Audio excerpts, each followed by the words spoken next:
ایک دفعہ کا ذکر ہے کہ ایک کسان فارمر اپنے کھیت میں ہل چلا رہا تھا۔ کھیت میں اس کا ہل کسی سخت چیز سے ٹکرایا۔ اس نے اس جگہ پر کھدائی کی تو اس کو پتہ چلا، ارے یہ تو ایک پاٹ ہے۔ اس نے سوچا، کاش اس کی جگہ کوئی ایسی چیز ہوتی جو قیمتی ہوتی، اس پاٹ کا میں کیا کروں گا۔ اس نے سوچا کہ ہو سکتا ہے نیچے اور کوئی قیمتی چیز نکل آئے۔ اس نے بہت گہرائی تک کھود لیا، بہت چوڑائی تک کھود لیا، مگر کچھ بھی نہیں ملا۔ وہ تھک کر پسینے میں شرابور ہو گیا۔ اس نے سوچا چلو تھوڑی دیر آرام کر لیتے ہیں۔ اس نے اپنا بیلچہ یا اسپیڈ پاٹ کے اندر رکھا اور ایک درخت کے نیچے جا کر سو گیا۔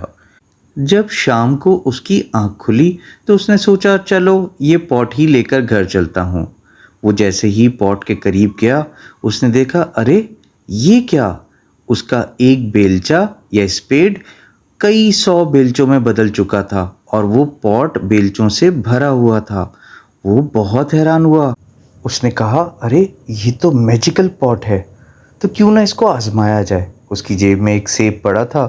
اس نے وہ سیب اس پاٹ میں ڈالا اور دوبارہ جا کے درخت کے نیچے سو گیا۔ تھوڑی دیر بعد جیسے ہی اس کی آنکھ کھلی تو وہ یہ دیکھ کر حیران رہ گیا کہ پاٹ پورا سیبوں سے بھرا ہوا تھا۔ کسان نے وہ پاٹ اٹھایا اور جلدی سے اپنے گھر چلا گیا اور وہاں لے جا کر اس کو چھپا دیا۔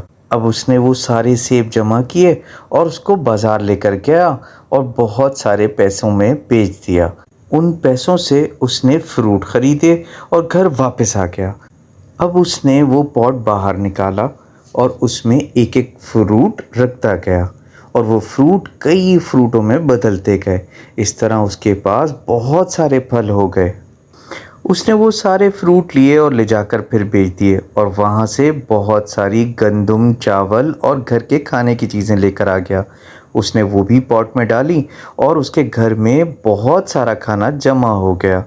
اس کسان نے اپنی بیوی کو تمام ماجرا سنایا کہ کیسے کھدائی کے دوران اس کو یہ پاٹ ملا اور کیسے اس کے بیلچے بہت سارے بیلچے بن گئے اور کیسے اس کا ایک سیب بہت سارے سیبوں میں بدل گیا۔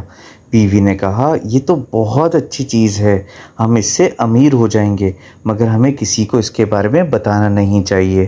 فارمر نے اس کی بات سے ایگری کر لیا اور دونوں نے اس پاٹ کو اٹھا کر الماری میں چھپا دیا۔ دن ایسے ہی گزرتے رہے اور ان کے حالات بہتر سے بہتر ہوتے چلے گئے۔ انہوں نے بڑا گھر بنا لیا، بہت سارے جانور خرید لیے۔ اب جو گاؤں والے تھے وہ پریشان ہو گئے۔ انہوں نے کہا، یہ اتنی جلدی امیر کیسے بن رہے ہیں؟ ایک دفعہ وہ اپنے پاٹ میں فروٹس کو ملٹی پلائی کر رہا تھا کہ کسی نے کھڑکی سے دیکھ لیا۔ اس نے جا کر بادشاہ کو بتا دیا۔ بادشاہ کو جب پتہ چلا کہ کوئی میجیکل پاٹ ہے کسان کے پاس تو اس نے کہا، یہ پاٹ کسان کا نہیں ہو سکتا، بلکہ یہ تو میرے خزانے میں ہونا چاہیے۔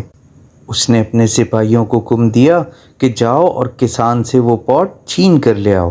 سپاہی اس کسان کے گھر پہنچے اور انہوں نے اس کے گھر میں توڑ پھوڑ شروع کر دی اور ان کو الماری میں رکھا ہوا پاٹ مل گیا۔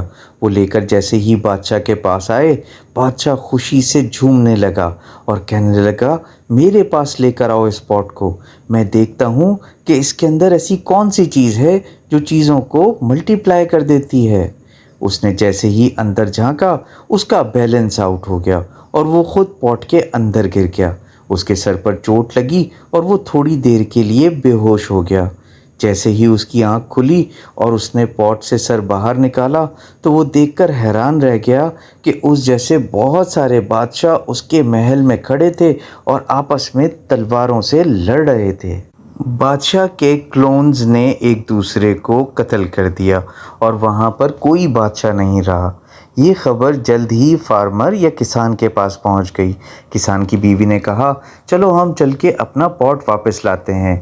کسان نے کہا، نہیں، ہمارے پاس بہت سارے پیسے جمع ہو چکے ہیں جو کہ ہماری آنے والی نسلوں کو بھی خوشحال بنا دیں گے، تو اس پاٹ کو ٹریجری میں ہی رہنا چاہیے کیونکہ وہ بہت خطرناک پاٹ ہے۔ اور اس طرح کسان اور اس کی بیوی نے صبر اور شکر کے ساتھ زندگی گزاری اور ساری زندگی ان کو کبھی بھی پیسوں کی کمی نہیں ہوئی۔